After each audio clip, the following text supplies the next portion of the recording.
Hmm.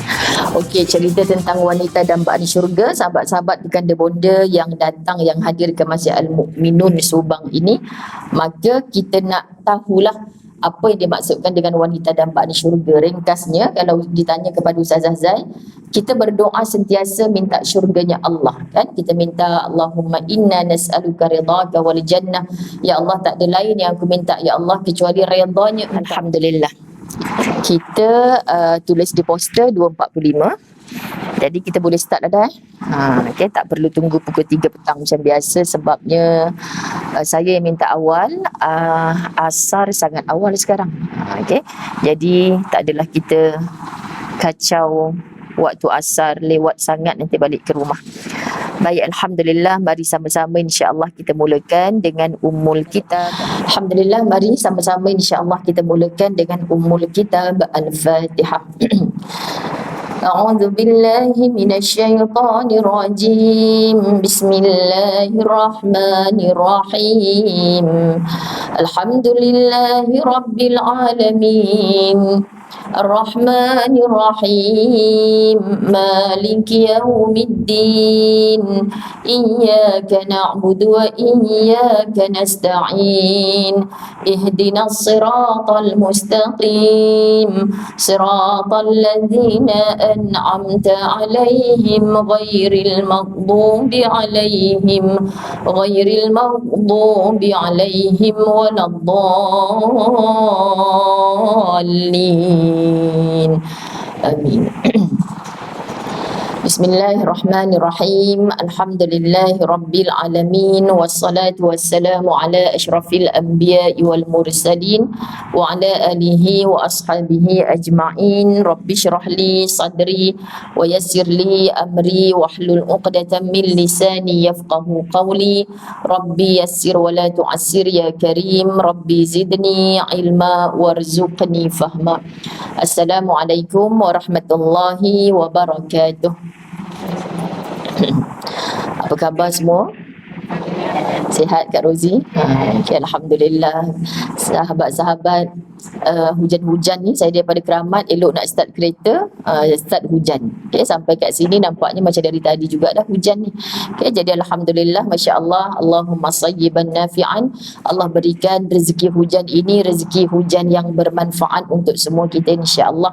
Berdoalah kita yang baik-baik dalam turunnya rahmat Allah Subhanahu Wa Taala, keberadaan kita dalam majlis ilmu, mudah-mudahan apa saja yang dicita-citakan, apa saja yang diniatkan yang baik untuk dunia dan akhirat kita, tidak ada hijab di sisi Allah, semuanya diangkat ke langit Allah. Itu keyakinan kita.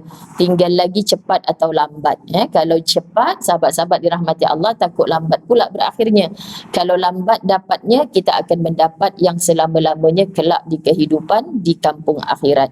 Ini keyakinan orang beriman yang menyebabkan kata Nabi sallallahu alaihi wasallam, ajaib kehidupan orang beriman ni, dia dapat nikmat, dia bersyukur kepada Allah, dia dapat musibah, dia bersabar. Maka okey-okey saja dalam keputusan apa, dalam kejayaan ataupun kegagalan, dalam saat gembira, saat berduka, indahnya miliki hati yang begitu tenang dan lapang, sebab semuanya diserahkan kepada Allah. Jadi nak dapat hati yang macam ni, kena banyak-banyak menadah ilmu, dan bukan saja berada dalam majlis ilmu, tapi bermujahadah sungguh-sungguh untuk beramal akan ilmu, insya-Allah. Boleh sedikit juga kepelikan, kan, setelah Ustazah Zai lama tak dapat menghadirkan diri ke sini, dipujuk oleh Kak Aida kita, bolehlah Ustazah, akhirnya dapat tarikh hari ini. Sebab hari ini okay, tak apa. Bismillahirrahmanirrahim. Allahumma salli ala Sayyidina Muhammad. So macam lama sangat sahabat-sahabat dirahmati Allah tak dapat datang. Minggu ni rupanya jadual-jadual saya yang jadual tetap tu tak adalah, sebab minggu ni adalah minggu yang kelima. Jadi bijak mereka. Ustazah hari berapa hari bulan 29 free tak free, tapi petang, pagi pun ada kelas juga tadi. Masya Allah. Jadi disebabkan jarangnya kita bertemu inilah mungkin saya pelik juga kenapa kita tak sambung angan-angan ke Firdausi kita, kan, sebab minggu kelima. Okey, faham. Jadi, tapi Ustazah tak banyak tanyalah, asalkan dapat jumpa, tak kisahlah tajuk apa pun. Hari ni Ustazah memilih beberapa tajuk dia bagi. Ni kata orang tamak dalam kebaikan ni, dia bagi 5 tajuk ke berapa, suruh Ustazah pilih. Jadi bila suruh Ustazah pilih tajuk yang insya-Allah al-ilmu fis sudur, ilmu yang ada dalam dada lah, tak payahlah nak buka-buka kitab sebagainya kan. Al-ilmu fis sudur yang maknanya mudah-mudahan saya tak mampu nak bercakap apa-apa yang saya tak mampu buat lagi, tak mampu istiqamah lagi, tapi apa yang kita sampaikan ni insya-Allah memang rugilah kalau tidak berbuat. Sebab sangat senang, sangat simple, tapi kita kena berperang sungguh-sungguh dengan hawa nafsu kita sendiri untuk menjadi wanita dambaan syurga. Jadi bila Ustazah share poster, sahabat-sahabat dirahmati Allah, okey, cerita tentang wanita dambaan syurga, sahabat-sahabat di Kanda Bonda yang datang, yang hadir ke Masjid Al-Mukminun Subang ini, maka kita nak tahulah apa yang dimaksudkan dengan wanita dambaan syurga. Ringkasnya, kalau ditanya kepada Ustazah Zai, kita berdoa sentiasa minta syurganya Allah kan. Kita minta Allahumma inna nas'aluka ridhaka wal jannah. Ya Allah, tak ada lain yang aku minta ya Allah kecuali redanya Engkau. Sebab orang masuk ke dalam syurga bukannya dengan timbunan amal. Kalau timbunan amal macam tak aci je lah, kita boleh komplain. Mana aci Allah, aku kecil-kecil dulu tak tahu pun solat ni wajib, tutup aurat ni wajib kan. Masuk sekolah menengah mak tak pernah tekankan, tak pernah peluang belajar agama contoh. Senanglah macam Ustazah Zai tu, dari darjah 1 dah hantar sekolah agama, masuk tingkatan 1 pula dah pakai tudung, dah khatam Quran. Banyak makcik-makcik cakap macam tu. Jadi saya senyum je. Saya kata kalaulah masuk syurga tu dengan timbunan amal, pakat-pakat yang orang belajar daripada kecil agama, kena paksa hafal itu hafal ini, syurga belaka lah. Ternyata tidak. Yang masuk ke syurga Allah tu dengan rahmat. Rahmat ni sampai ke tahap orang mengucap syahadah depan Nabi SAW, kemudian keluar daripada tempat pertemuan dengan Rasulullah, jatuh dia, kan jatuh terus bawa umur, meninggal dunia. Maka Nabi SAW bagi tahu orang ni wajib syurga. Kita kata mana cik, baru pagi tadi kot masuk Islam, tiba-tiba wajib masuk syurga sebab keikhlasannya. Maka kalau kita timbang hitung kan sudah pasti orang yang daripada kecil beramal tu syurga. Jadi bila kita bercerita macam ni, semua orang perasan dialah wanita dambaan syurga. Sebab apa? Sebab bukan dengan banyak amal mana maka sekarang ni belum tua lagi, aku buatlah semua dosa apa benda yang aku nak, nanti bila dah tua baru aku bertaubat. Kan sahabat-sahabat dirahmati Allah, nampak banyak je orang buat benda-benda jahat, tiba-tiba dia dapat hidayah, kemudian dia bertaubat, tak lama beberapa bulan tu dengar dia meninggal dunia dalam ciri husnul khatimah. Aku pun nak macam tu, syoknya Ustazah. Banyak orang tanya soalan macam tu pada Ustazah, khususnya orang-orang yang bergaji besar, orang-orang yang subhanallah pergaulannya kan, jumpa orang tu jumpa orang ni. Ustazah kena faham, kita kena hidup dalam keadaan moden macam ni. Kan banyak je yang orang dicontohkan depan mata kita, dah nak mati tu dia bertaubat, kemudian kita cemburu nampak dia hidup dalam ciri husnul khatimah. Kita yang diuji macam-macam, kena redha, kena sabar ni, belum tentu lagi syurga. Jadi enjoy lah dulu hidup ni selagi mana ada peluang. Kita pun rasa macam nak menjawab, geram. Bagi dia bercakap dulu. Sebenarnya sahabat-sahabat Kanda Bonda muslimat yang dirahmati Allah, kita tak tahu sampai bila Allah nak bagi kita peluang hidup ni. Kan subhanallah, sampai bila Allah nak matikan kita, sampai bila ajal akan menjemput kita, malaikat maut datang di hadapan kita dan kita tak boleh minta tangguh walau 1 saat pun. Kalau kat situ ada tarikhnya senang, IC kita tulis tarikh lahir, kan, tapi tak ada tulis tarikh mati. Kalau ada tarikh mati senang, okey lagi seminggu nak mati bang, saya nak berhenti semua dah benda-benda lara ni, seminggu saya nak bertaubat kepada Allah, saya nak jadi isteri paling solehah. Suami pun kata seminggu je, kan. Yang sebelum-sebelum ni sahabat-sahabat dirahmati Allah, sebab kita tahu tarikh nak mati, tapi kita tak tahu. Jadi nak merebut syurga tu muslimat dirahmati Allah bukan satu perkara yang mudah, walaupun di lisan kita sebut dengan ringan dan ringkas, syurga, jannah, nak masuk ke dalamnya beramai-ramai, berbondong-bondong kata kalimah dalam Quran. Maka saya teringat kata hadis Nabi SAW melalui Abu Hurairah menyampaikan kepada kita, nasihatilah para wanita kerana wanita diciptakan daripada tulang rusuk yang bengkok, dan yang paling bengkok daripada tulang rusuk itu adalah pangkalnya, tulang rusuk. Jika kamu cuba meluruskannya, maka ia akan patah. Namun bila mana kamu biarkan ia, maka ia akan tetap bengkok. Kan? Cuba meluruskannya, risikonya patah. Membiarkan dia akan tetap bengkok. Untuk itu nasihatilah para wanita kamu. Maksudnya sahabat-sahabat wanita, kenapa ada tajuk wanita dambaan syurga? paling mudah nak masuk syurga kata Nabi SAW, tapi terbukti paling ramai dalam neraka. Okay, kenapa cerita pasal wanita je Ustazah paling mudah masuk syurga tapi paling ramai dalam neraka? Lelaki macam mana pula? Dah tajuk hari ni cerita pasal wanita, kita fokuslah pada wanita. Nanti kita suruh Ustaz mana pula cerita lelaki dambaan syurga. Okay, wanita dambaan syurga. Jadi Masya Allah tabarakallah, sebab ketika kita belajar buku Angan-Angan Kefirdausi di sini, di setiap majlis ilmu tu pun kita faham angan-angan Kefirdausi ni kita mudah untuk jadikan dia sebagai kenyataan kalau kita berbuat. Tak susah mana untuk keluar rumah. Pagi tadi pun dalam 2 kuliah saya bercerita. Subhanallah sahabat-sahabat dirahmati Allah. Sebab sebagai isteri boleh mudah ke syurga Allah. Sebagai anak boleh mudah ke syurga Allah. Sebagai pemimpin masyarakat boleh mudah ke syurga Allah. Sebagai jiran boleh mudah ke syurga Allah. Buktinya bila Nabi SAW bagi tahu, siapakah orang yang paling baik di kalangan kamu adalah orang yang paling baik dengan jirannya. Kan kalau kita kata, wah akulah tu paling baik dengan jiran, petang-petang duk hantar kuih dekat rumah sebelah. Tapi bila pokok tumbang, ya Allah bang, nasib baik tak kena kat rumah kita, kena kat rumah sebelah bang. Nasib baik kita tu rupanya kita belum jiran yang baik lagi.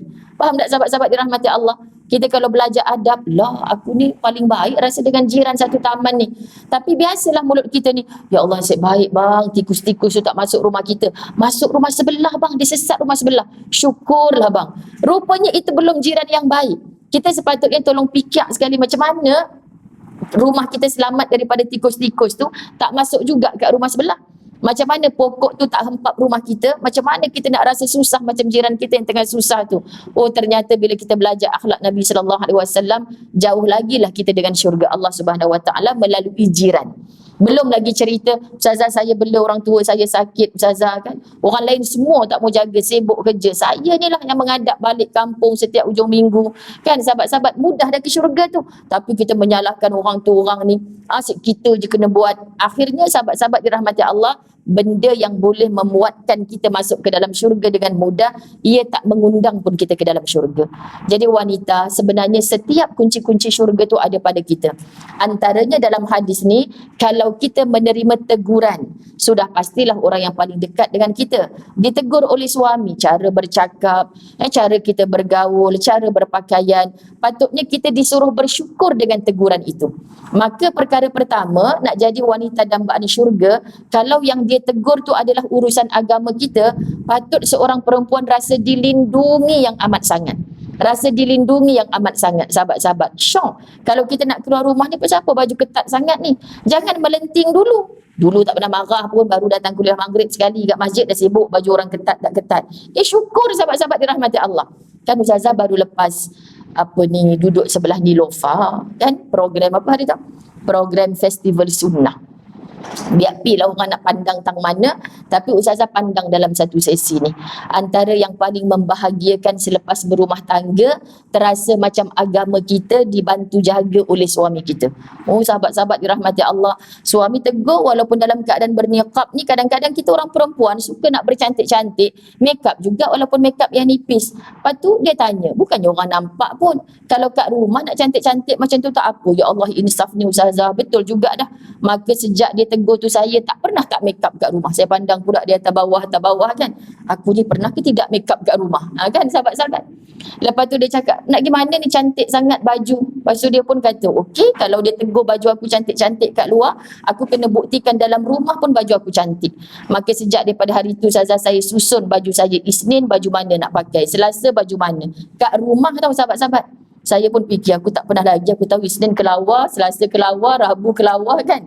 Jadi mudah-mudahan syurga lah tempat dia, sebab ditegur, dia terus berubah. Sebab tu Ustazah kata kita nak dapat hidayah, nak dapat ilmu, nak memperbaiki diri kita dengan pergaulan kita yang kita luaskan. Ustazah selalu bila jumpa siapa-siapa, ya Allah, aku Ustazah ke dia Ustazah? Macam tu. Sebab apa? Sebab dia dapat ilmu, dia terus buat.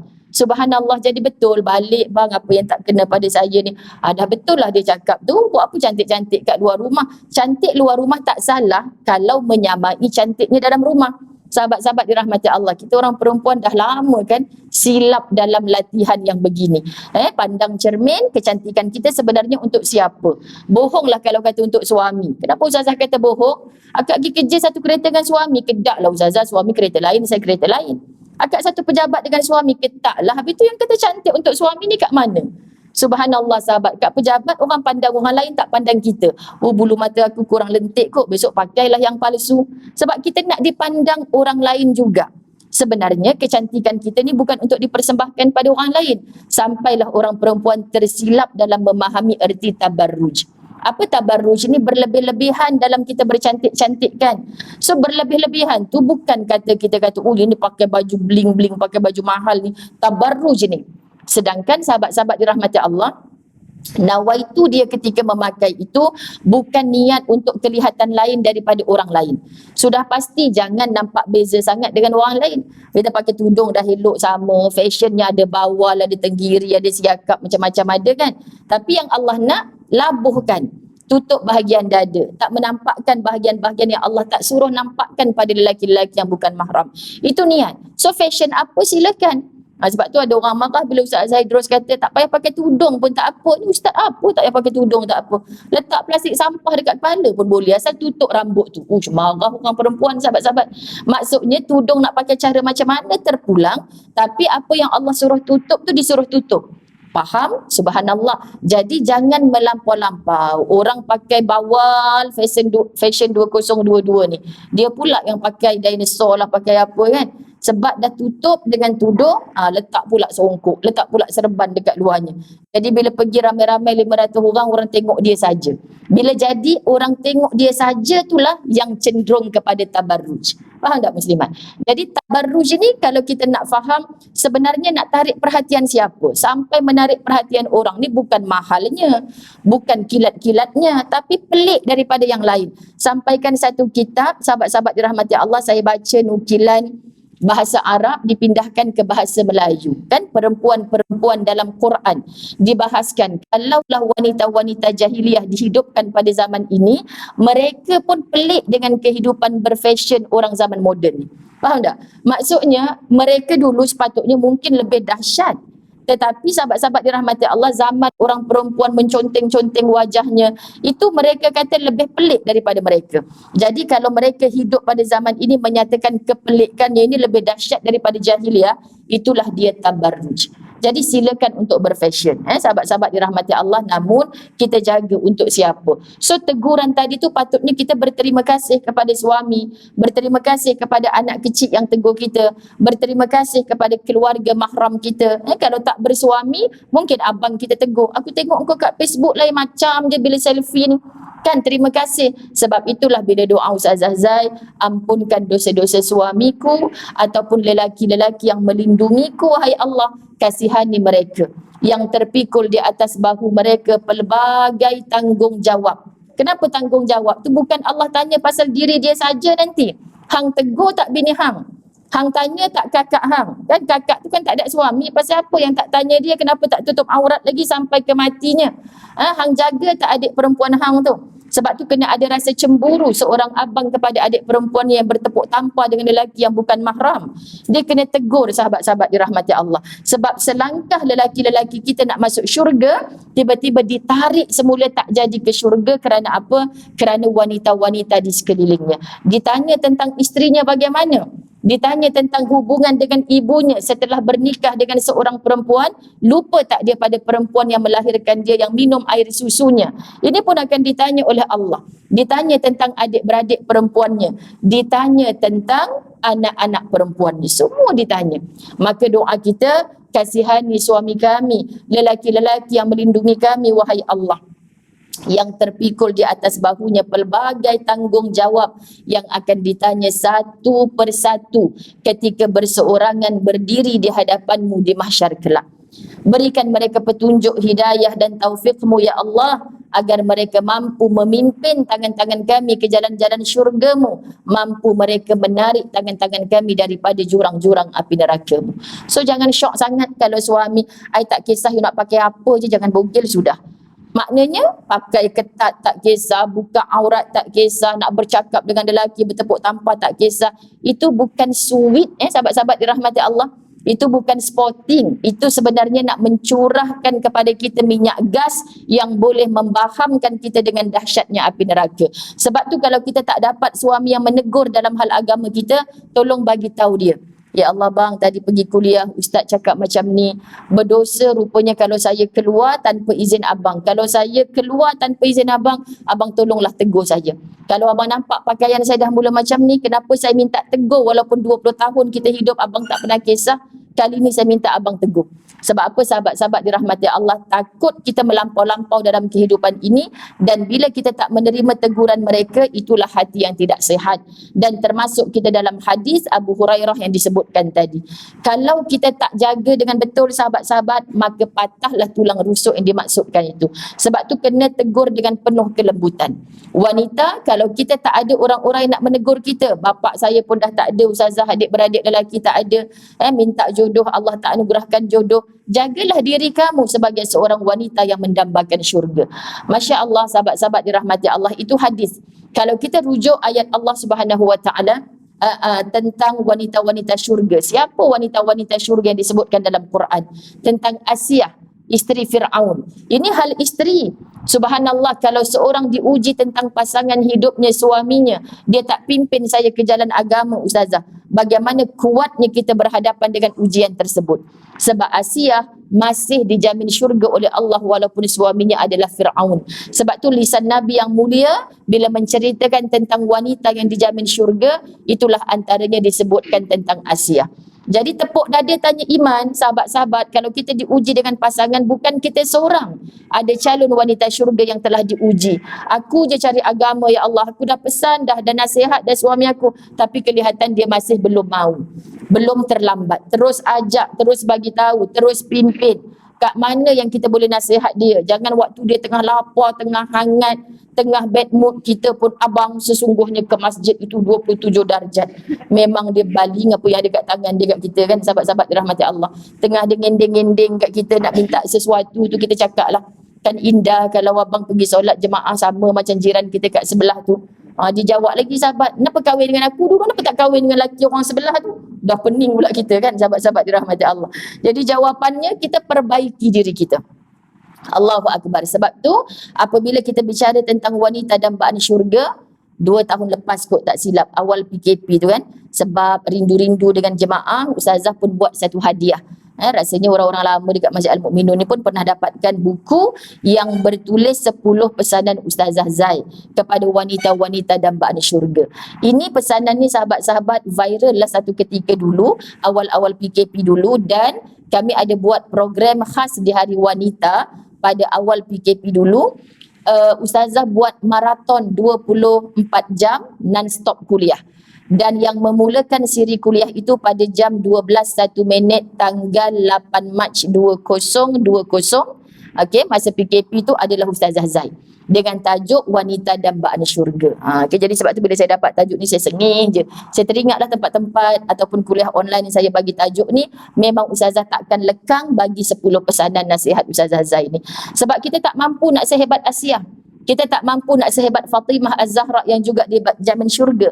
Kita tak mampu nak menjadi sehebat Khadijah Al-Kubra. Kita tak mampu menjadi seorang manusia yang tegar dengan bahana fitnah yang sampai kepada dia, seperti Maryam, ibunya Nabi Isa alaihissalam. Sahabat-sahabat dirahmati Allah, selain 4 wanita yang disebutkan tadi, ada kisah Siti Hajar, kan? Ada kisah wanita-wanita yang disebut dalam hadis Nabi sallallahu alaihi wasallam, Sayyidatina Aisyah radhiyallahu anha, dan banyak wanita-wanita lain yang kalau kita baca kisahnya aku tak sanggup, ya Allah. Sebab mereka ni terlalu hebat. Mereka tidak memandang dunia mereka, hanya hidup untuk akhirat mereka. Jadi wanita-wanita zaman ini yang Ustazah Zai rasa, insya-Allah kalau kita ikut 10 pesanan ini pun mudah-mudahan kitalah wanita dambaan syurga. Pertama, bangun awal sebelum subuh. Isikan dengan tahajud dan bercakap-cakap dengan Allah dalam keheningan malam. Kita mendambakan, meremang bulu roma nak cakap ni sahabat kan, mendambakan syurga Allah. Tetapi subhanallah, kita tidur berdengkur, tak bangun-bangun sepanjang malam. Kalau kata 6 jam, 8 jam, ustazah kalau belajar sains ni tidur mesti 8 jam ustazah. Kan daripada kecil dulu anak cukup tidur, minum susu sebelum tidur kan. Macam-macam kita punya petua tu. Nampak macam tu juga sama macam orang lain yang tak cukup tidur, sahabat-sahabat. Orang tak cukup tidur, saya ingat lagi duduk asrama kan, pukul 4 pagi dah kena bangun, hafal ayat tu, hafal ayat ni. Balik rumah kawan-kawan mak marah. Macam mana kau hantar anak pergi asrama ni, budak umur macam ni tak cukup tidur ni. Alhamdulillah sahabat-sahabat dirahmati Allah, gemuk elok sihat je pun. Kan sebab apa? Sebab kita dah set cara tidur kita tu macam mana. Biar tak cukup 8 jam sahabat-sahabat, tapi kualitinya. Bila kita betul-betul nak tidur, jangan sebelum tidur tu kita main handphone dulu. Sebelum tidur tu kita gaduh dengan suami dulu, sahabat. Betul-betul tidur yang bersiap sedia. InsyaAllah 3-4 jam pun dah cukup dah. Mula-mula memang kita jadi macam pening kepala. Sedangkan Ustazah minta tahajud ni bukan minta 18 rakaat. Ustazah minta tahajud ni mulakan dengan 2 rakaat. Tolong ibu-ibu dirahmati Allah, kalau usia kita dah tahap macam sekarang ni, biasa saja bagi Ustazah kita tak boleh tidur di waktu malam. Tidur awal, tak tahu dah Ustazah, saya tak boleh dengar kuliah maghrib. Kalau kuliah maghrib tu menguapnya 100 kali, memang ngantuk cepat. Nasib baik sekarang ni isyak awal. Isyak Ustazah dengan telekong-telekong tertidur saya ni. Kan biasa tak tahulah faktor umur kot agaknya ramai makcik-makcik ngadu macam tu. Lepas tu cik kalau dah tertidur dengan telekong, pukul berapa nanti bangun ni? 2 pagi dah tak boleh tidur Ustazah. Memang tak boleh tidur. Puas silakan. Kan buat tidur tak boleh tidur. Jadi buat acik buat apa? Kan nak buat apa, termenung lah, sengih sorang-sorang, zaman muda-muda kena ngorat dulu. Rugi sahabat-sahabat dirahmati Allah. Dah tak boleh tidur tu cepat-cepatlah bangkit, wuduk, solat. Sakit lutut Ustazah, solat banyak-banyak. Tak apa, isi lagi masa, bagi tidur sebab belum subuh. Dah tahajud, dah taubat, dah hajat. Kunci jam, jangan beria-ria solat sunat. Lepas tu nanti subuhnya tak bangun pula. Kan sahabat-sahabat, kan main lagi share kat orang. Letihlah ai pagi ni yang bekerja. Kenapa engkau macam mata gafil? Ai qiyam malam tadi 18 rakaat, nyampah orang dengar sahabat. Itu semua adalah hubungan kita dengan Allah. Kan kita buat tanpa banyak cakap, walaupun hanya 2 rakaat, istiqamah. Dan kalau wanita-wanita muda diberi waktu haid, kita tak boleh bangun untuk solat, untuk berwuduk, kerana kalau kita buat pun sia-sia. Maka bangunlah kita untuk buat perkara yang bukan sia-sia. Pada waktu 5 minit, 10 minit kita bertahajud, walaupun kita dalam haid, kita kunci jam juga siap-siap, bangun siapkan tasbih. Aku nak buat 2000 istighfar sebab aku tak boleh sembahyang. Di waktu mana kita buat? Di waktu tengah malam. Kenapa Ustazah suruh buat juga bangun malam ni tanpa stop? Kerana sahabat-sahabat dirahmati Allah, kalau kita stop disebabkan kita ABC, disebabkan kita head, kita cakap pada diri kita sendiri. Kalau aku berhenti ni aku kenal dah, lepas saja head mandi wajib memang tak ada dah bangun malam lagi. Kerana apa sahabat? Sebab kita dah jadi lemau dah. Headnya saja 10 hari, 15 hari. Okay, jadi bayangkan sebulan 30 hari. Separuh hari, separuh malam kita buat untuk tahajud, bangun. Lepas tu 15 hari head, memang kita akan jadi malas balik. So bangun juga, walaupun kita tak bersolat, kita niatkan untuk kita beribadah cara yang dibolehkan oleh Allah. Maka tidak ada malam tanpa tahajud. Tidak ada malam tanpa qiyamul lail. Sebab banyak orang silap faham qiyamul lail ni hanya solat. Qiyamul lail ni apa saja ibadah. Tak mampu bersolat, baca Quran. Sebab maksud qiyamul lail itu menghidupkan malam. Termasuklah juga sahabat-sahabat rahmati Allah, kain menggunung dah 2 hari tak lipat ni. Kan kita tak boleh tidur, lipatlah kain pukul 3 pagi. Sambil lipat kain tu kita baca apa? Astaghfirullahalazim, astaghfirullahalazim, astaghfirullahalazim. Buka YouTube Asmaul Husna ke apa. Sambil kita boleh ikut, settle lipat kain, settle zikir 2000 kali. Kita tak pernah terfikir sahabat-sahabat dirahmati Allah. Ini yang memudahkan kita untuk ambil perkara yang nampak ringan tapi berat pada timbangan Allah Subhanahu Wa Taala. Kedua, isikan masa siang dengan selitkan sekurang-kurangnya 1 majlis ilmu. Tolong sahabat-sahabat dirahmati Allah, wajibkan diri untuk mendengar ilmu walaupun sehari hanya 1 kali, 1 jam. Kenapa Ustazah sebut 1 jam ni? Sebab bila kita kata ilmu, dia ambil yang 1 minit, 1 minit setengah video-video pendek tu. Itu yang caca marba pakat tak faham belaka. Saya risau orang mengaji macam ni. Pagi tadi saya mengajar kitab Di Balik Tabir Kematian, karangan Imam Ghazali. Bab 8 ni bab mukasyafah. Mukasyafah ni banyak cerita pasal mimpi. Kalau orang hanya mendengar yang pagi tadi, ustazah mimpi kot. Kan semua hal mimpi dia cerita. Sebab tu kena ambil tahu bab 1 dia cerita apa, bab 2 cerita apa. Orang yang follow dengar dengan air mata yang jatuh. Ini safnya ustazah, banyaknya pelajaran. Sebab dia follow minal awal kitab sampai nak habis dah kitab tu, kulit ke kulit. Ini namanya mengaji. Sebab tu Ustazah Zai kalau dijemput ke mana-mana tak pernah merasakan saya lah guru anda. Kenapa bila saya dijemput ke mana-mana, contoh tajuk macam ni lah, Ustazah nak minta tajuk wanita dambaan syurga. Kita dengar macam Khalid, syoknya jadi wanita dambaan syurga. Sebab wanita dambaan syurga ni sahabat, bukan doa kita Allahumma inna nas'aluka ridhaka wal jannah tu yang makbul. Maknanya syurga yang rindukan dia. Meremang bulu roma sahabat. Semua kita nak syurga tapi belum tentu lagi dapat. Tapi ada wanita-wanita yang disebut di lisan Nabi SAW, syurga yang tunggu dia. Memang confirm lah, bukan syurga lah namanya aku ni kalau wanita tu tak masuk ke dalam aku. Faham dah? So ada contoh-contoh tu yang bila kita baca, ya Allah aku tidak sehebat Khadijah, aku lebih kaya, lebih berharta daripada suamiku, tapi aku pijak-pijak dia sebab berumah ni aku bayar kereta aku, dia pakai semua aku punya, ya Allah. Mulalah kita rasa besar kepala sahabat. Khadijah jauh lebih kaya dari kita tapi suami tetap ketua kepada dia. Subhanallah. Kan apa lagi yang kita nak bagi contoh? Kalau kita kata suami kita ni miskin, Fatimah Az-Zahra suaminya yang paling miskin. Tapi kerana akidah yang dibawa, akhlaknya Sayyidina Ali, tiru sebiji kerana Sayyidina Ali hidup daripada kecil macam hidupnya Rasulullah. Nabi bawa dia hidup bersama dia, duduk dalam rumah Nabi kan? Subhanallah. Jadi akhlaknya mirip akhlak Nabi. Sebab tu Nabi pilih siapa lelaki yang berhak mengahwini Fatimah Az-Zahra, puteri kesayangannya, manusia seperti Sayyidina Ali. Ramai lelaki-lelaki kaya yang nakkan Fatimah, tapi dia tak pilih lelaki yang macam tu. Sebab dia tahu dengan akhlak, tunduklah hati Fatimah. Tunduklah hati Fatimah semakin tawaduk kepada Tuhannya. Masya Allah, ini yang kita tak mampu nak tiru. Jadi bila kita tak mampu nak tiru hak tu, Ustazah buatlah. Nombor 2 tadi, datanglah majlis ilmu. Sebab yang Ustazah Zai datang sekali-sekala ni sahabat, nak kata guru macam mana, tapi ustaz-ustaz yang datang seminggu sekali, seminggu 2 kali menadah kitab. Ini kita tak nak telaah pun. Bosan lah ustaz tu. Dah tua, tak handsome pula. Tak naklah ikut ustaz tu pula dah. Kalau ustaz TV je saya datang. Ingat ustaz TV tu boleh datang selalu. Tak boleh datang selalu sahabat-sahabat. Lepas tu dia duduk kalau ustaz TV nak pilih soft depan je. Ya Allah ustazah. Tak tahulah dia pakai produk apa kan. Putihnya. Lepas tu ustaz ni tak merokok rasa ustazah. Bibir dia merah. Ke situ pula dah. Sama macam masa kuliah online dulu. Dia letak handphone kat depan. Ya Allah. Ustaz tu bercakap macam-macam hadis Quran. Ya Allah. Handsomenya ustaz ni. Ke lain pula dah. Sama macam Ustazah Zai kuliah online. Susah hati aku duk kata tudung cantik lah, apa cantik. Ni yang perempuan. Kalau yang lelaki agaknya apalah dia pandang. Astaghfirullahalazim kan. Fitnah kalau kita tak jaga niat kita, sahabat-sahabat dirahmati Allah. Sebab tu Ustazah duk cakap kita nak belajar kerana apa sebenarnya?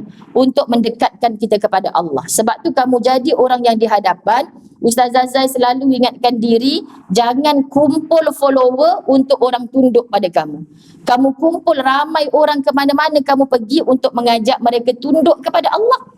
Kalau mengajak tunduk kepada kamu, kamu tu siapa? Kamu tak boleh photostat akhlak Nabi SAW. Banyak keburukan yang orang nampak baik tu sebab Allah hijab dosa dan aib kita, sahabat-sahabat. Jadi yang kita nak tiru tetap nak kenalkan siapa Rasulullah. Saya pun tak mampu tiru Rasulullah, tapi kita belajar bersama-sama. Jadi apa yang Nabi ajar pada kita, duduklah dalam majlis ilmu. Kerana di situ ada terapi, di situ ada ketenangan. Di situ kadang kita tak faham pun apa Ustazah ni cakap. Tapi nanti bila kita ada masalah, sahabat-sahabat, diuji satu perkara yang berat, kita nak cerita ke orang pun rasa macam, ya Allah, ni aib keluarga aku tak boleh cerita ke orang. Kita menangis atas sejadah kita, terngiang-ngiang suara ustaz tu dalam bab macam mana kita nak pujuk hati kita sendiri. Percayalah. Ini kesan tarbiyah daripada ilmu yang setiap hari. Jadi lambat lagi lah kita nak jadi wanita dambaan syurga kalau hanya pilih ustaz mana je yang aku boleh dengar. Hanya pilih tajuk mana yang aku nak dengar. Hanya pilih yang mana aku rasa syok. Sahabat-sahabat, ni banyak yang terasa, ni banyak yang terasa. Memang nak bagi terasa. Sekian dia maklumkan. Ketiga, solat duha jangan ditinggal. Kenapa? Sebab sebagai orang perempuan yang banyak kerja di rumah setiap hari, sahabat-sahabat dirahmati Allah, nak tunggu subuh ke zuhur tu antara waktu solat yang panjang senggangnya. Kalau kita tengok maghrib ke isyak cepat kan? Hatta ramai ibu-ibu kita yang dah tak ada nak hantar anak pergi tuition, tak ada nak tengok-tengok TV. Dia berwuduk sekali maghrib sampai ke isyak. Isi semasa tu dengan tazkirah, dengan kalau tak pergi masjid dengan kuliah maghrib, dia baca Quran. Tak sekejap dia dengar dah azan isyak. Terus solat isyak di awal waktu. Tapi kalau nak jaga wuduk subuh, mampu ke kita jaga sampai ke zuhur? Ya, awak terus bayang zuhur tak ambil wuduk. Saya jaga wuduk bang daripada subuh. Ui, hari-hari. Tak kembung ke perut, tak kentut langsung daripada tadi ni. Berapa jam ni sahabat-sahabat dirahmati Allah? Sebab tu ada solat duha di antaranya. Kan terbatal dah wuduk kita yang subuh tadi. Pukul 8 pagi, puas jaga wuduk ni. Berwuduk untuk apa? Untuk duha. Bukan hanya 2 rakaat. Boleh ditambah lagi, tambah lagi. Tambah ni bukan mesti 2 bagi salam, 2 lagi bagi salam, tak. 2 rakaat, sahabat-sahabat dirahmati Allah, cukuplah. Salli sunnatul duha raka'ataini lillahi ta'ala. Kan, barulah pergi sedai kain pukul 8. Contoh, tadi tu sementara kain dalam mesin. Lepas tu, sedai kain, sapu, sampah, kan. Dah terkentutlah pula lagi. Kan, pukul 10 tak ada nak buat apa sahabat-sahabat. Masuk bilik air rasa nak terkucil. Alang-alang buang air, basuh satu bahagian, basuhlah anggota wuduk sekali. Nak buat apa ya? Berwuduk, dah halang-halang berwuduk. Amalan Bilal bin Rabah, dia solat sunat wuduk. Dah kita nak masuk syurga macam Bilal bin Rabah, sebab tak ada buat apa ni, solat sunat wuduk. Alang-alang solat sunat wuduk ke 10 pagi tu sunat duha lagi. Boleh ke Ustazah? Tadi saya dah duha. Duha ni boleh berkali-kali. Okay, sahabat-sahabat dirahmati Allah, sementara kita belum mendekati waktu tengah hari yang diharamkan solat. Makna paling mudah nak faham, selewat-lewatnya mungkin setengah jam atau 20 minit sebelum azan zuhur masih boleh. Pukul 12 tengah hari tu boleh. Hatta kalau kita biasa duduk di Arafah, di padang Arafah tu sahabat-sahabat dirahmati Allah, Al-Hajju Arafah. Apa antara khutbah yang digalakkan kepada kita? Dia tak galakkan kita solat duha awal pagi. Dia galakkan kita solat duha menjelang ke tengah hari. Kenapa? Sebab itu waktu duha yang disukai oleh Nabi. Jadi kalau PL macam kita ni, tak apa, Nabi suka yang dah dekat-dekat tengah hari. So kita pun nak tiru sunnah Nabi. Tiba-tiba anak datang, "Mak, jom kita pergi Giant jap cari barang." Kan? Mama tak duha lagi ni, mama nak ambil afdal pukul 11.30 nanti. Contoh kan sahabat-sahabat. Akhirnya hari tu langsung tak berduha. Memang tak dosa. Memanglah bukan wajib, tapi sebab dah usia macam ni kita nak jaga sungguh-sungguh. Jadi alang-alang kita tak ada gangguan pagi-pagi tadi, buatlah dulu 2 rakaat. Nanti kalau kita nak tambah lagi, Alhamdulillah, nasib baik kau datang pukul 11. Mak dah buat dah duha mak tadi. Sebab anak kita pun menyampah, boleh. Mak nak suka je kalau kau bawa mak jalan. Tapi kau tunggu sekejap, mak nak duha sekejap. Anak kita pun, dari tadi tak nak duha ni, aku dah datang baru nak duha. Tu yang anak kadang-kadang menyampah dengan maknya sahabat-sahabat. Tak maaf lah nak kata kan. Ustazah, mak saya tu bukan wajib pun Ustazah. Saya ni dah kejar masa. Suruh datang, teman beli barang. Kita dah sampai tu, jap mak nak duha. Kau tak bagi tahu mak nak datang ke berapa. Kan sahabat, dia tu dalam waktu kerja kita suruh, kau keluarlah, bos kau kan sporting, kau keluarlah hantar mak kita pergi Giant beli telur sekejap. Kan kita sahabat-sahabat tak sedar kita mengajar dia buat satu benda dosa. Sahabat-sahabat dirahmati Allah. Jadi ambil peluang solat duha, jangan tinggal. Dan tolong jangan ketika berduha kita niatkan apa? Sebab aku tak nak apa-apa ke dana, aku nak jadi orang kaya dengan solat duha. Yang menjadikan kita kaya bukan duha itu, yang memberi kita rezeki adalah pemilik waktu duha, itulah Allah. Sebab tu tak sedikit hari ni pengusaha-pengusaha bisnes kecil-kecilan, apa saja kan, buat iklan sana sini. Bila orang tanya apa rahsia kejayaan, keuntungan berganda-ganda sebulan, saya wajibkan semua staf saya buat solat duha. Kemain lagi dengan bangganya. Takkan punch in kalau tak duha dulu dekat surau kami. Itulah rahsia kejayaan kami. Lepas tu kita sembang pula dengan staf dia. Memang kami wajib solat duha. Subuh tadi kau sembahyang tak? Tak, bangun lambat. Kenapa kejadiannya kita ni sahabat-sahabat? Rupanya solat duha semata-mata untuk kaya. Baca waqiah kerana nak kaya. Salah. Kita mencari semua ini melalui rezeki Allah. Jadi tolong perbaiki, tolong betulkan. Sebab itu kemarin dalam kitab apa ya? Dalam kitab kami belajar fasa Sabrun Jamil pagi-pagi. Macam mana Nabi Musa alaihissalam kekasih Allah diselamatkan daripada ditenggelami oleh lautan yang terbentang luas. Di belakangnya adalah musuh-musuh Fir'aun. Al-Gojo ni memang takut kena kejar dengan mereka. Depan adalah lautan. Dihalakan sahaja tongkat mukjizat itu ke laut, terbelah dengan izin Allah. Tentera-tentera Musa, pengikut Nabi Musa, boleh selamat melalui lautan tanpa terkatup lautan yang terbelah tadi. Tapi musuh-musuhnya, yakni tentera Fir'aun yang duduk di belakang, lalu je pada laut tersebut, laut pun terkatup semula. Ini kerja siapa? Kerja Allah. Tapi selamanya Musa tak pernah bertuhankan tongkat tadi. Tak pernah bertuhankan, terima kasih laut, mulai hari ini aku puja engkau sebab masa aku nak lalu tu kau telah terbelah. Sebab keyakinan Musa yang memberi kejayaan dan kemenangan itu adalah Allah. Kita hari ni banyak taksub kepada satu benda. Tu sebab dah moden tapi masih jumpa Tok Bomoh lagi. Dah moden masih pakai tangkal lagi. Dah moden masih percaya orang tu orang ni lagi. Sahabat-sahabat dirahmati Allah. Sebenarnya Tuhan kita Allah.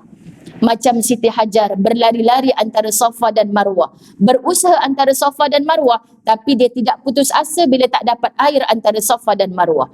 Allah tetap bagi. Bukan antara Safa dan Marwah air Zam-Zam keluar di telapak kaki Nabi Ismail yang sangat kecil ketika itu. Kalau kita fikir, pasal apa Allah tak bagi dekat tempat dia mencari, berusaha tu? Kenapa Allah bagi kat tempat lain? Sebab Allah nak ajar kita dalam hidup ni jangan ada cerita putus asa. Kalau Allah nak beri, tetap Allah beri. Inilah wanita dambaan syurga yang yakin dalam setiap ketika ada Allah di hatinya. Antara Safa dan Marwah, Siti Hajar tak mengharap apa. Tolong aku ya Allah, anak sedang kelaparan ya Allah. Tak ada tumbuh-tumbuhan kat sini ya Allah. Tak ada sumber air kat sini. Suami dah tinggalkan aku dengan kerja dakwahnya ya Allah. Mesti hatinya bercakap-cakap, sahabat-sahabat. Bercakap dengan siapa? Bercakap dengan Allah. Bukan bercakap dengan hamba-hamba Allah. Kita mengadu kepada seluruh hamba Allah. Rupanya hamba Allah gelakkan kita di belakang kita. Hamba Allah padan mukakan kita. Tapi mereka hanya mengadu kepada Allah. Inilah wanita dambaan syurga. Faham ya? Yang keempat, sentiasa pastikan solat di awal waktu. Yang ni dah acap kali Ustazah cakap. Setiap kali cakap terasa macam ke dalam pang Ustazah. Saya janji asar ni saya tak nak lewat-lewat. Tapi besok lusa lupa lagi. Sahabat-sahabat dirahmati Allah, kita seperti membiasakan diri kita memberikan sisa waktu kepada Allah. Sedangkan bila dipanggil, ini kita cerita tentang wanita lah yang kita faham kebanyakannya duduk di rumah. Tapi wanita yang di luar rumah, saya Ustazah, bos Cina, elok-elok azan Zuhur tu lah dia panggil meeting. Meeting dulu. Jangan pula nak bentang bajet kena apa ke pukul 4 tak berhenti lagi, lajak asar pula sahabat. Zuhur tadi tak settle lagi. Kena siap-siap Ustazah masuk bilik makeup dulu. Macam mana sahabat-sahabat? Kan orang perempuan ni masuk bilik makeup sama-sama. Nak jadi ahli politik apa, bilik makeup sama-sama. Ustazah masuk TV pun, Ustazah janganlah terus duduk kat situ, bilik makeup dulu. Ya kenapa? Senangnya kerja dengan Ustazah Zaini. Makeup kan Ustazah tak sampai 5 minit. Kalau si Polan tu Ustazah 45 minit makeup dia saja. Dia pun bayar kami sama je Ustazah. 5 minit Ustazah pun sama bayaran. Yang 45 minit 1 jam pun sama bayaran. Buat apa sampai 45 minit makeup? Nak pasang bulu mata palsu dia, jap tercabut. Tu yang lama tu. Kalau Ustazah masuk juga bilik makeup, sebab tu dulu calling time sahabat-sahabat saya kena subuh kat sana. Pasal apa lama sangat banyaknya masa aku kat sini ni. Kan sebab bilik makeup lagi. Lah bukan payah pun, nak tepih bedak aje. Supaya tak nampak berkilat-kilat sangat muka, bedak je. Lipstick Ustazah tak payah, Ustazah ada sendiri nak pakai. Jadi sahabat-sahabat dirahmati Allah mudah. Sebab apa? Sebab kita yang cari susah sebenarnya. Kenapa kita nak tepek benda yang tak boleh terus solat? Azan nanti terus solat. Kan senang kerja kita. Sebenarnya kita yang bikin susah. Inilah orang perempuan, sahabat-sahabat dirahmati Allah. Kan kita bercakap tentang perempuan walaupun ada lelaki yang menonton. Cameraman kita sampai 2 orang lelaki. Malu nak cakap benda ni sahabat-sahabat. Tapi kita orang perempuan banyak cari susah sendiri.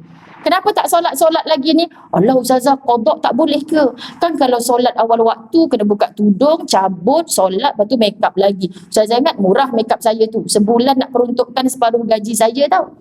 Jadi akhirnya dia solat Zuhur lewat waktu. Asarnya nanti pakai wuduk yang Zuhur tadi. Tiap-tiap hari lah zosar kau tu. Hari-hari. Kenapa zosar? Zuhurnya hujung waktu, asarnya awal waktu. Di pejabat. Kerja 30 tahun. Kebanyakan, majoriti. Ramai yang mengadu pada Ustazah. Tegur Ustazah. Bukan semua. Wallahi bukan semua. Tapi kalau yang berlaku macam tu sahabat, apa kita nak jawab depan Allah? Kita tegur dah ni. Tapi dia boleh cakap apa lah yang kita solat asar awal waktu tu tak pernah masuk dalam ceramah. Kita Zuhur je kot hujung waktu, itu pula fokus dia. Kan sahabat-sahabat dirahmati Allah. Kita bercerita tentang wanita yang dalam rumah. Aku nak masak dulu ke solat dulu Zuhur awal ni. Kalau masak dulu ikan sempat sejuk. Suami baru nak keluar daripada pejabat ni, solat dululah halang-halang lagi 5 minit. Ambil wuduk, tunggu azan. Ya Allah, meremang bulu roma sahabat. Lagi 5 minit kita masuk bilik air, jangan masa azan tu masuk bilik air. Lagi 5 minit masuk bilik air wuduk. Kenapa awal sangat? Kejap lagi azan. Subhanallah, saya antara yang terkagum-kagum sampai sekarang nak tiru mak saya punya akhlak. Begitulah sahabat-sahabat. Mak, kenapa lewat sangat solat duhan dekat Zuhur? Kau suka tuduh-tuduh mak macam tu, penceramah saja tapi tuduh orang. Kan mak saya cakap. Kenapa pula rupanya dia berwuduk untuk Zuhur dia pukul 12.30, duduk pegang tasbih, tunggu waktu. Subhanallah. Nak buat apa lagi? Mak bukannya ada kerja macam orang-orang muda, tunggulah waktu. Orang menunggu waktu ni sahabat dirahmati Allah, dia akan tenang, lapang hidupnya. Tak percaya tengok kehidupan kita ketika buat umrah Mekah Madinah. Betul kan? Kita kan tunggu waktu kat sana. Imam Bilal duduk tidur lagi kat rumah, kita dah duduk depan Kaabah. Nak duduk depan Kaabah, nak duduk depan Kaabah. Tenang. Bukan kerana Mekah Madinah. Buatlah menunggu waktu di sini. Hidupmu luar biasa tenang. Okay? Sebab itu tolong jadi orang perempuan jangan suka melewat-lewatkan solat. Pasti kamu berhak menjadi wanita dambaan syurga. Ya, antaranya lah kaedah, ya Allah. Ustazah sedang menasihat dirinya sendiri. Tapi kalau yang dia pejabat tadi, baru nak start meeting, 3.30 tak solat lagi, meeting tak berhenti lagi. Takkanlah tak boleh nak excuse dengan bos. 5 minit, insya-Allah paling lama 10 minit. Kenapa sahabat-sahabat dirahmati Allah? Ini kalau aku tak solat juga ni, mau pukul 4 suku tak berhenti lagi. Kita dah biasa dengan keadaan tu, lari sekejap. Solat ni jangan pula lepas Fatihah baca surah Al-Mulk, surah Al-Baqarah. Memanglah bos marah, mana tak datang-datang.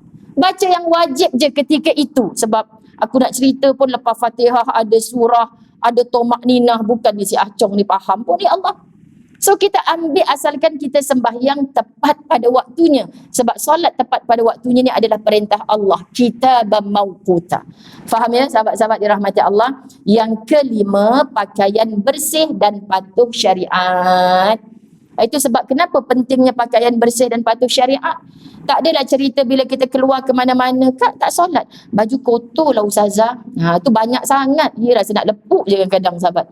Ikut Ustazah Rehlah, kita dah ajak dah semua sembahyang. Baju kotor lah. Kotor tak mana ni? Berpeluh, berlengih badan daripada tadi. Akak balik hotel lah baru sembahyang. Ramai. Subhanallah. Kenapa kita suruh pakai patuh syariah sahabat? Supaya kita dapat merancang waktu solat kita itu tepat pada waktunya. Atau dalam musafir nak jamak takdim ke takhir, kita buat plan tu berdasarkan apa yang perjalanan kita. Bang, kalau kita sembahyang sekarang lega kot, nanti sampai dekat kampung nanti dah mesti ada tetamu nak sembang dengan kita semua. Sembahyang siap-siap lah, jamak takdim senang. Subhanallah. Pakaian tu sahabat, daripada pagi nak keluar rumah kita dah plan dah. Hari ni lah pakai baju pesen apa ni, lengan besar, senang nanti nak ambil wuduk bang. Tapi waktu-waktu period tu kita pakailah yang lengan dia macam susah sikit nak angkat sampai ke siku. Kenapa sahabat dirahmati Allah? Sebab kan tak sembahyang bang, tak apa pakai baju lengan susah nak angkat macam ni. So kita pilih baju pagi hari itu pun menandakan kita rindu nak Zuhur dan Asar nanti di mana. Ditakdirkan kita mati dalam perjalanan pun niat kita memilih baju supaya senang Zuhur dan Asar dan tidak singgah kat mana, itu pun dipandang Allah macam orang yang dah buat Zuhur dan Asar. Faham ya sahabat-sahabat? Itu semua tergantung dengan niat kita. Tapi bila dah nak sembahyang, orang ajak singgah sembahyang, Allah tapi macam mana? Sekarang ni lepas Covid tak ada telekung lah dekat surau tu. Marah surau pula. Covid dah habis, telekung letak mana, sorok kat mana dia pun ni. Marah orang sorok telur, marah orang sorok telekung. Pakai yang sempurna lah sahabat-sahabat dirahmati Allah. Kalau nak marah, nak salahkan orang tu nombor 1 kita ni. Tapi salah sendiri kita tak nak akui. Yang ke 6. Keutamaan hidup adalah Allah, Rasul dan suami bagi sang isteri. Keutamaan hidup. Sudah pasti ati'ullah wa ati'ur Rasul. Kalau anak-anak selepas Allah dan Rasul adalah ibu ayah. Melalui ibu ayah, redha Allah ada pada kamu. Kalau sudah bersuami, redha Allah ada pada redha suamimu. So fokus, Allah suka aku macam mana, Nabi suka aku bagaimana, suami reda tak aku begini. Sahabat, alah Ustazah sibuk reda dia je, kita tak reda tahu apa dia buat kat kita. Itu masalah. Tapi wanita dambaan syurga, sahabat, macam mana lagi nak kata? Yang ketujuh, bersih hati dan kekal dengan niat ingin bertemu dengan semua kesayangan di dalam syurga, walaupun kadang-kadang mereka amat menyakitkan. Betul kan? Kadang yang menyakitkan kita tu kakak ipar kita yang tiap minggu balik kampung tu jumpa dengan dia, nyampah tengok muka dia. Sahabat, pandang dia sebagai orang yang paling kurang aku tak hari-hari jaga mak aku sakit kat kampung. Kan dia dah yang bantu contoh. Maka macam mana kita tak suka pun kita pandang dia, aku nak jumpa lagi dia dalam syurga ya Allah. Maka bila kita plan nak jumpa lagi orang tu dalam syurga, kita tak berani nak dendam hasad dengki di atas dunia kepada mereka. Faham sahabat? Susah Ustazah nak maafkan apa yang dia dah buat kat saya. Memang susah. Tapi kita kena mujahadah untuk paksa diri kita. Kalau aku ada dendam kat orang, ada hasad, ada benci kat orang, Nabi bagi tahu kita tak masuk syurga orang yang ada sebesar zarah benci di hatinya. Faham ya sahabat? So sebelum dia menjadi nanah yang parah, baru luka sikit-sikit tu pujuk hati. Alah, mulut dia dah memang macam tu kan bang, nak buat macam mana? Maafkan ajalah dia. Kan sahabat? Jangan biarkan suami kita tengah sakit hati dengan mak dia. Kan kau ni kalau balik kampung tak pernah bagi mak duit. Sakit hati suami kita. Kan mak kita tak tahu apa masalah suami kita masa tu, pujuk suami kita. Tak apalah bang, nanti bila kita ada, kita tak mampu bagi duit, kita gembirakan mak dengan cara lain. Pujuk. Jangan jadi isteri yang memanaskan lagi. Kan saya dah kata, abang tengah tak ada duit tu jangan balik kampung. Mak abang tu mulut memang ya Allah longkang sungguh. Mak abang tu kan, bukan mak saya. Sindir-sindir lagi sahabat-sahabat. Suami lagi sakit hati. Patut punca wanita ke dalam neraka bukan saja menyakitkan hati suami, tapi menyakitkan hati suami tentang siapa yang dia kata. Faham? Rujuk kitab 50 wasiat Rasulullah untuk wanita. Syarah hadis tu panjang. Bab yang pertama. Kalau kita faham kat situ, ya Allah, aku tak kutuk suami aku, tak sakitkan hati suami aku. Tapi hati aku sakit sebab setiap kali balik kampung kita kutuk kakak dia. Kita kutuk mak angkat dia. Siapa-siapa yang suami kita sayang, kita kutuk, dia sakit. Alah, kita bukan cakap pasal abang pun. Kita cakap pasal kakak angkat abang tu, tak perangai, tak senonoh tu. Contoh kan sahabat. Maka itulah rupanya punca terhijabnya seorang wanita mudah ke syurga. So banyak kita nak betulkan sahabat. Yang ke-8, sentiasa berme time dengan Al-Quran. Supaya bukan hanya mengaji, tapi juga mengkaji. Supaya kita bukan hanya membaca, tapi kita bertadabbur. Untuk apa tadabbur? Supaya takabbur kita ni lebur. Untuk apa tadabbur? Supaya iman kita semakin subur. Untuk apa tadabbur? Sebab kita sedar diri dengan Quran penyelamat nanti di alam kubur. Subhanallah sahabat. Yang ke-9. Okay. Sangka baik dengan Allah dan hamba Allah. Tiada yang sia-sia yang didatangkannya kepada kita. Makna sentiasa sangka baik, sangka baik, sangka baik. Dia tak faham, ya Allah, kalau dia faham dia takkan buat aku macam tu. Sangka baik. Tapi jangan terlampau sangka baik pula. Bang, 2-3 pagi tu bang, semalam jiran kita kan terhendap-hendap kat rumah. Lepas tu awak kena banyak belajar. Suami kata sangka baik je lah. Besok malam kita jumpa lagi. Lepas tu barang kita hilang. Bukan dia kot bang. Habis tu buat apa ke 3 pagi? Sahabat-sahabat dirahmati Allah. Tak apalah bang, sangka baik je lah. Dia saja nak tengok kereta kita jam 3 pagi kot. Besok je kereta kita hilang. Kan sahabat dah nampak dah. Tapi sangka baik je nak. Salah juga tu. Jadi sangka baik kepada Allah dan hamba Allah. Terakhir yang ke-10, sentiasa belajar upgrade iman dan ilmu serta kecantikan diri. Kecantikan diri pun ada ustazah, ya. Kan sentiasa upgrade iman dan ilmu serta kecantikan diri. Kecantikan diri ni bukan berapa tebal bedak yang dia pakai sahabat, bukan berapa mahal baju yang dia pakai, tapi bedaknya adalah wuduk. Sentiasa berwuduk. Masya Allah, lipstiknya adalah zikrullah. Gantikan mulut kita yang suka berkeluh kesah ni dengan zikrullah. Perhiasannya adalah akhlak yang indah. Oh subhanallah, ini kecantikan sebenar bagi seorang wanita. Sahabat yang kita gah-gahkan, tegang kulit muka kita, lepas 30 tahun kendur juga. Sahabat-sahabat, kecantikan kita dulu Saza, suami saya nak kahwin dengan orang lain, tapi sebab saya lebih cantik, dia jatuh hati kat saya lah. Akhirnya dia pindah pula. Dulu bukan saya ke yang paling cantik di mata abang tu dulu, sekarang orang lain ada. Kan sahabat? Biasa, semuanya akan pudar hilang. Tapi yang akan kekal adalah tadi. Kan? Apa yang kita jadikan bedak adalah wuduk kita. Apa yang kita jadikan lipstick adalah zikrullah kita. Apa yang kita jadikan pakaian yang indah adalah akhlak kita. Kita mati tak percaya, orang tak pandang berapa tebal. Kau ingat tak dulu yang selalu bedak tebal-tebal tu? Tak. Orang akan kata, ya Allah, yang selalu kalau kat office tu dapat apa berita pun senyap, senyum je. Orang ingat akhlak kita. Walaupun sikit, itu yang orang sebut-sebut selalu. Dan bila orang sebut tentang akhlak kebaikan kita, sekali berkali-kali kita mendapat sejuknya barzakh selepas matinya kita. Faham ya sahabat-sahabat? Semoga kita lah wanita dambaan syurga. Walaupun nak sebut dia tak layak, mudah-mudahan Allah redha pada kita. Kerana bila mendapat redanya Allah, insya-Allah terbuka luaslah pintu syurga untuk kita. Ampun maaf zahir batin, ramai yang menonton bersama-sama kita pada petang ni, walaupun lain tak berapa cantik, mudah-mudahan sama-sama dapat manfaat. Wabillahi taufik wal hidayah. Assalamualaikum warahmatullahi wabarakatuh.